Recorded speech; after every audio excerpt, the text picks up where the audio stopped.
we've had two games like that. Last year we got outscored 16-2 at the start of the fourth quarter against KP, and this year against Mansfield we had something similar. So all we talked about was 32 minutes or more if we have to.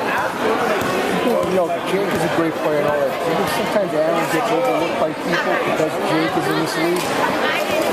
I don't know. I mean, I think he gets a lot of attention. He seems to get a lot of attention defensively.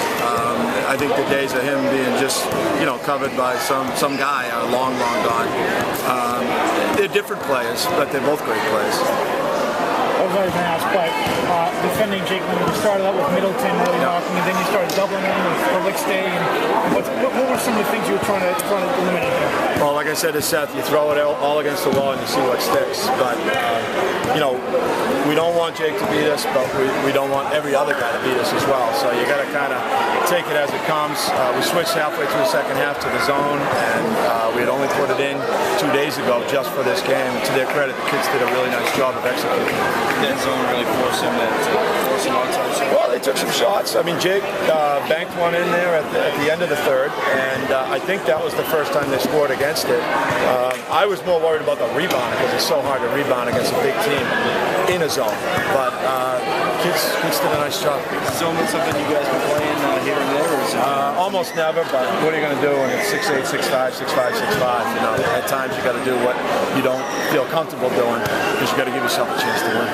It's something that these kids were really looking forward to, and was it tough keeping them, you know, composed with the games ahead of them going into the game? We had a lot of kids get sick last week, and I was really worried about the two games last week because I was afraid they might be looking ahead, but they didn't. And you could tell in the locker room they were ready to go, and it was. This is just a special atmosphere. You know, you get a great high school game like this. I tell kids all the time, it's not going to be like this even if you play in college. Maybe at Maryland it will be. Yeah. But you know, you go to a Division III school, it's not like this. Sometimes it's friends and family night, and this was a special atmosphere. What were they sick with? What everybody's got, some sort of stomach virus. You know, it's like a 24-hour bug. And you know, we'd have one guy Wednesday in practice, but wouldn't have him Thursday. And you know, Marcus had it, Nuke had it, two other guys. It's just one of those things. In the course of a winter, it happens. What do you think maybe it says about Aaron that he goes to the line 12 times in the fourth quarter with the guy with the crowd playing, and he goes 8 for 12, and he keeps, you know, ices the win pretty much for you guys? Yeah, I think when Aaron was a freshman, he once missed a big foul shot, and I think he basically said to himself, "That's never going to happen again," and it hasn't. 7-1. And the Hockomock? 7-1. I'm sure it's a repeat, but can you talk about what Marcus was able to do there? Obviously, he's giving away almost a foot. It's only a foot, you know. Marcus is just an animal defensively. He covers everybody's best player, so why should we switch it? And he did a great job. What did Jake finish with? I don't even know. He had over 20. Yeah. He earned it. Yeah.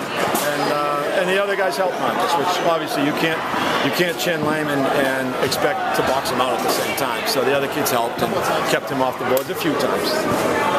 Can you talk about what Aaron was able to do offensively early in the game? I know he had 19 in the first half. Obviously, the scoring was something he got going early. Well, matchups are a funny thing. You know, how do you match up with their size? How do you match up with our quickness? It's a double-edged sword, and Aaron was able to get into the paint and make some things happen. Take it, maybe not all the way to the rim today, but take it to the paint, kick it out to open guys, or take that mid-range shot, which he's pretty good at. And I know Stephen was all over the stat sheet: blocks, rebounds, steals, a little assists, everything. What was he able to give you guys tonight? What kind of length and athleticism, which we didn't really have an abundance of last year trying to play this game. Last year we had to be perfect, and this year with Ferreira and Jackson, it gave us an ability to get some rebounds. I don't know what they finished, but at halftime the rebounds were 18-18 according to my sheet. And in the fourth quarter there, in the last minutes when they're packing a bunch of long-range shots and you guys come down with the long rebounds, is how important getting those 50-50s there? We learned it from Mansfield a few years ago the hard way. That long shots, long rebounds. It doesn't matter what your height is. You shoot it long, it's a long rebound. You just got to go get it. You know, half a rebound is just going to get it. How much you learned from Mansfield a few years ago? What are you thinking about? Just that, you know, we had a much bigger team, and when Ruffin was playing for us, and Taylor and Saladin, and they out-rebounded. They out-rebounded us by a 2-1 margin in a game where they just jacked up threes all over the court. And it was clear that it doesn't matter how big you are. If the style of play dictates long rebounds, the quicker team is going to get it. You guys seem to be pretty disciplined tonight on defense. You know, how important was that?